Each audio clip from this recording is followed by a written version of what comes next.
quarterback wide receiver combo like Fafita and T-Mac is very challenging. What do they present on film that's maybe different than previous opponents this year? Just explosive, big playability.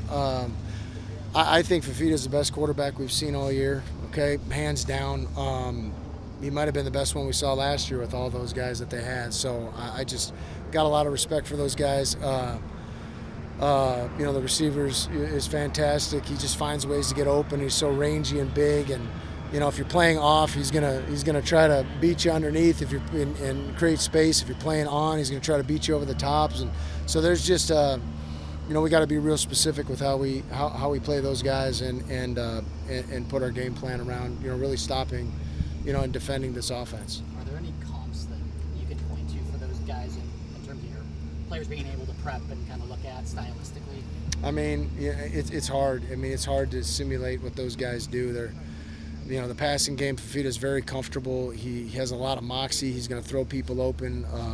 And the receiving, it's not just T-Mac either. They have other receivers that complement. So if you try to lean a coverage to T-Mac, they're going to try to take advantage with other guys. And they got some really good receiving tight ends, and they just do an excellent job.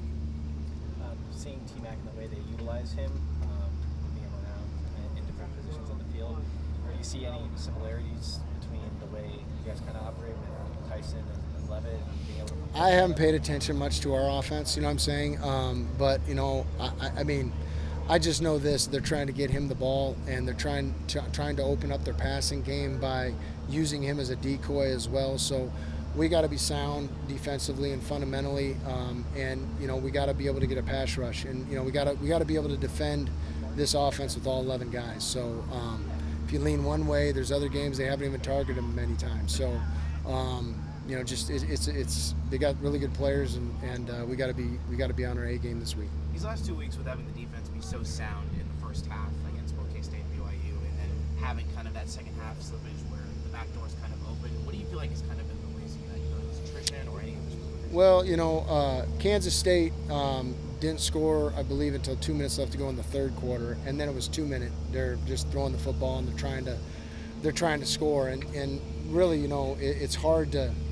Last week was, we made some mistakes in the second half, and, we just got to keep doing what we're doing, and our guys got to be able to execute in the moment. And, our guys are learning how to win for the first time too, and learning how to handle success. So, there's other times this year that we haven't started very fast, and we played lights out in the second half. So, it's one of those things just about putting 4 quarters together and being consistent in what we're trying to do and our approach, and just executing what we do defensively better than the offense is executing. So, we're playing some good opponents, and we're playing some good offenses and some good, individual players as well.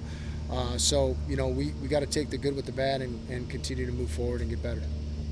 Brian, getting the contract extension, what does it mean to stay here in Tempe for foreseeable future? Yeah, it's where me and my family have wanted to be. It's taken me 27 years to be an overnight success, so it's nothing that we take lightly. We just, big thing is just taking each day and being thankful for working here. And I know, with the extension, that seemingly, for some people go, oh, he's going to take it easy, he's going to be comfortable, or now that would be a relief for him. When you get to this point in your career, you're just wired a certain way, so it doesn't really matter. The wins and losses don't matter. The contracts and what comes with it, you just got to be wired a certain way, and you got to have a purpose. And I'm very happy for my family. I'm glad to be here at Arizona State today, and I will be tomorrow. And as long as they will have me here, I'm just going to count myself blessed and thankful. Royal was just talking about how the people was the reason that he came here. What do you identify in this program as the reasoning for why it's become what it is in such a short amount of time? I think it's a byproduct of our head coach and his vision for the program. I think, I've coached for a lot of different guys and coached with a lot of different staffs, and the one thing that our head coach, I believe, handles as good or probably better than anybody I've been around was the adversity that we went through, and it says a lot about him, who he is as a person, and also just what Arizona State means to him, and also just the confidence in his own process and the confidence in the people that he's hired. So there's never been, since we've been here, a freak out moment or a change of plans, or it's always been process oriented. And that's testament to our head football coach, and because it always starts at the top, and then it goes on to the guys that we have on the staff and the players we have in that locker room. We just got solid guys that have great habits. And you look at any successful people, and I tell our players from all different areas of life and different different backgrounds, like, look around you. You're around successful people. This is who you want to be like, and this is the people that you want to simulate and emulate their habits. And success is a byproduct of doing things right and doing things hard, and the people that go in that building every day are those people. So me personally, like I said, I'm blessed and I'm thankful to be in this situation. So was the 3-year on top of the 1 year you got last year?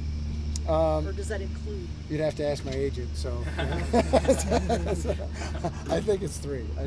Yeah. So okay, thanks a lot. I appreciate you guys. Great question.